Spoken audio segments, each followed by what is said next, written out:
Hi friends, welcome to Suresh channel. இன்றைக்கி வீடியோவில் நம்ம என்ன பார்க்க போகிறோன்னா சுண்டல் மசாலா. அதுக்கு முதல்ல நம்ம பட்டாணி சுண்டலை ஊற வச்சுக்கலாம். இது நைட்டு ஃபுல்லாக ஊற வச்சுருக்கோம். இந்த பட்டாணி சுண்டலோட கொஞ்சம் உப்பு சேர்த்து வேக வச்சுக்கலாம்.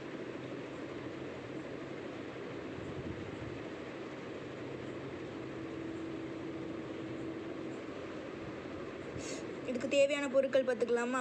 வெங்காயம், கொத்தமல்லி, தக்காளி, கேரட், வேக வச்ச சுண்டல்.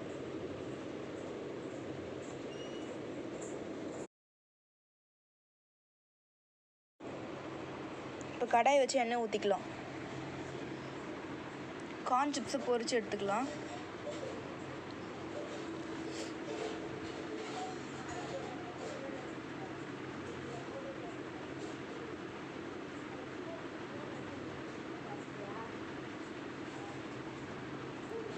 எல்லா கார்ன் சிப்ஸையும் பொரித்து எடுத்துக்கலாம்.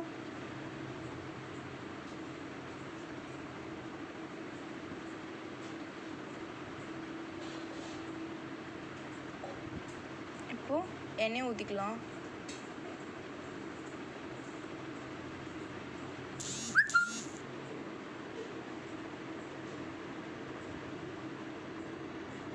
எண்ணெய் காஞ்ச உடனே வெங்காயத்தை சேர்த்துக்கலாம். வெங்காயத்தை சேர்த்து இது பொன்னிறமாலாம் வதங்கக்கூடாது, ஆஃபாக வதங்கினா போதும்.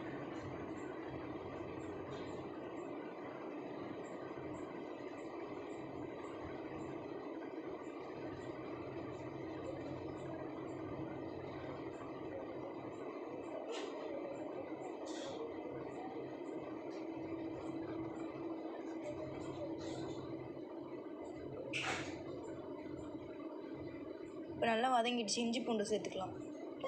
இஞ்சி பூண்டு சேர்த்து நல்லா வதக்கி விட்டுக்கோங்க.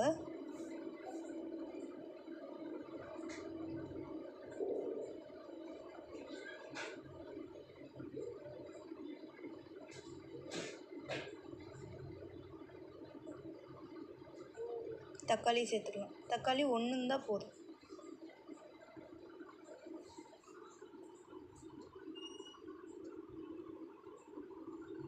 சேர்த்து நல்லா வதக்கி விட்டுக்கோங்க. தக்காளி நல்லா குழையணும்.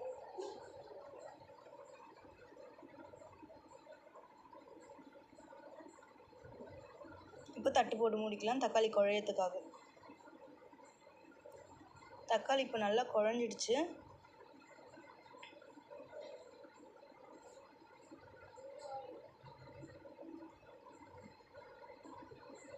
இப்போது தனி மிளகாத்தூள் சேர்த்துக்கலாம்.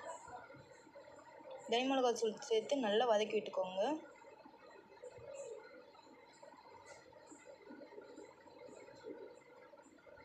இப்போது வேக வச்சு குழைய வச்ச மசிச்சு வச்ச சுண்டலை சேர்த்துக்கலாம்.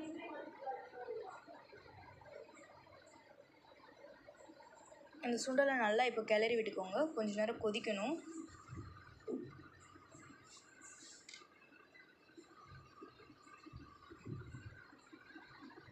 தேவையான அளவுக்கு தண்ணி சேர்த்துக்கோங்க.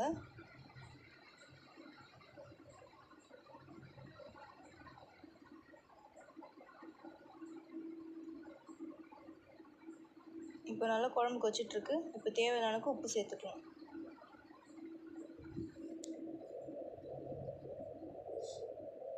தட்டு போட்டு மூடிடலாம். கொஞ்ச நேரம் குழம்பு நல்லா கொதிக்கட்டும். இப்போ மசாலா நல்லா கொதிச்சிட்ருக்கு.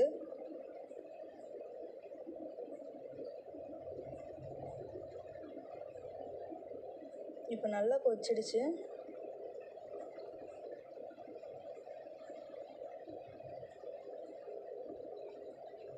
கொத்தமல்லி போட்டு ஆஃப் பண்ணிக்கலாம்.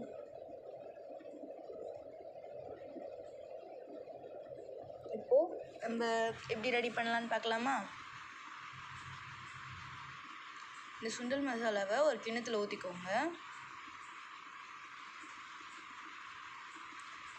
மேலே கார்ன் சிப்ஸ் போட்டுக்கோங்க.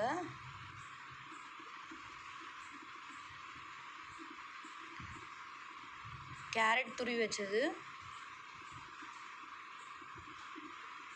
வெங்காயம், கொத்தமல்லி சேர்த்து சாப்பிட்டா டன். மறக்காமல் நம்ம சேனலை சப்ஸ்கிரைப் பண்ணி வச்சுக்கோங்க. லைக் பண்ணுங்கள், ஷேர் பண்ணுங்கள், கமெண்ட் பண்ணுங்கள், சப்ஸ்கிரைப் பண்ணி வச்சுக்கோங்க. இதே மாதிரி மேலும் மேலும் உங்களுக்கு ரெசிபி வேணும்னா உடனே பார்க்கலாம். தேங்க்யூ ஃபார் வாட்சிங். நான் டேஸ்ட் பண்ணி பார்க்கலாம், செம்மையாக இருக்குது. நீங்களும் ட்ரை பண்ணி பாருங்கள். பாய்.